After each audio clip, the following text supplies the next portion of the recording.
பிரியமானவனே, நீ நல்லா வாழ்ந்திருக்கணும், சுகமா இருக்கணும்னு ஆண்டவர் சொல்லுகிறார்.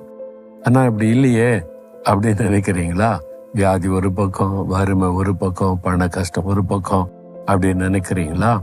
அப்போ தேவன் அப்படி விரும்புகிறதை அறிந்து அதை விசுவாசித்து நீங்க ஜெபம் பண்ணினால் அந்த ஆசீர்வாதத்தை பெற்றுக்கொள்ள முடியும். பாத்தீங்களா, அவர் இந்த பக்தன் என்ன சொல்றாரு? நீ வாழ்ந்திருக்கும்படி வேண்டுகிறேன். இப்ப வேண்டுதல் செய்யணும்.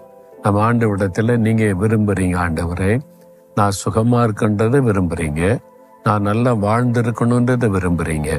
ஆனா வியாதியில கஷ்டப்படுகிறேன், ஆனா நான் வாழ்ந்திருக்காம தாழ்ந்து போன நிலைமையில வேதனைப்படுகிறேன். என்னை பாதிக்கிற பல காரியம் வீட்டுக்குள்ள நடக்குது, வெளியில நடக்குது, வேலையில நடக்குது. நான் சந்தோஷமா இருக்க முடியல. ஆனா நீங்க விரும்புறீங்க நான் சந்தோஷமா ஆசீர்வாதமா வாழ்ந்திருக்கணும்னு. அப்ப அந்த ஆசீர்வாதத்தை எனக்கு தாங்க அப்படின்னு கேட்கணும்.